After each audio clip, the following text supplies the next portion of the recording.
আসসালামু আলাইকুম বন্ধুরা, আপনারা যারা ইউটিউব চ্যানেলরা আছেন নতুনরা, তো তারা আপনাদের এখানে সেটিং একটা অপশন আছে যেটা প্লেব্যাক নামে পরিচিত। আসলে প্লেব্যাকটার কী কাজ কি, অন করলে কী, অফ করলে কী হয়, আমি সেটা দেখা দিব। তো দেখা দেওয়ার জন্য আমাদের ইউটিউবে প্রবেশ করতে হবে। ইউটিউবে প্রবেশ করার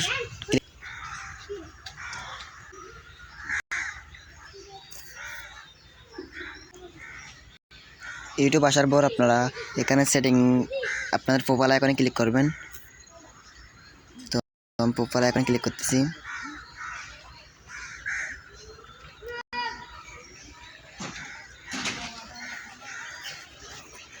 প্রোফাইল আইকনে আসার পর আপনারা এখানে সেটিংস অপশন দেখতে পাচ্ছেন। এই সেটিংয়ে প্রবেশ করবেন।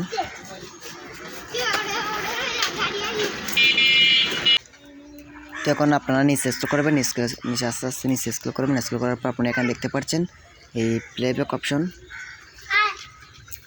এই প্লেব্যাকে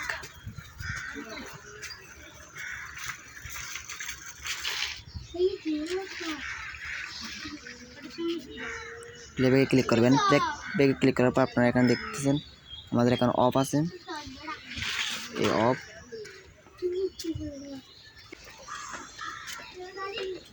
তো এটা এই সেটিংটা অন করলে কি হবে না হবে, অফ করলে কি হবে, অন করলে কি হবে, সেটা বিস্তারিত বলবো। তো আপনাদের মাঝে যারা নতুন ইউটিউবার চ্যানেল খুলেছেন তারা হয়তো বা জানেন না এই সেটিংয়ের কাজ কী। তো আপনাদের অনেকেই এই ভিডিও দেখেন, যখন প্লে করে করে ভিডিও দেখেন তখন আপনাদেরকে এই অপশনটা প্রয়োজন হয়।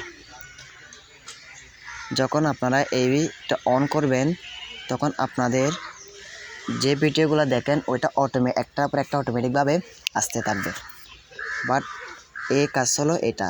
আর যদি অফ করে দেন তাহলে আপনার থেকে যে কোনো ভিডিও আপনাদের নিজের থেকে প্লে করে করে দেখতে হবে।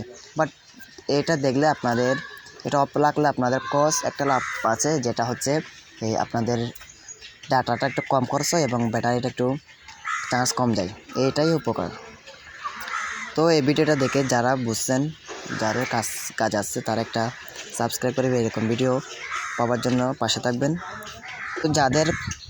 তো যাদের কোনো কিছু সমস্যা হচ্ছে বুঝতে, তারা আমাকে কমেন্ট করে বলবেন, আমি ওইটার সলিউশন দেওয়ার চেষ্টা করবো ইনশাআল্লাহ।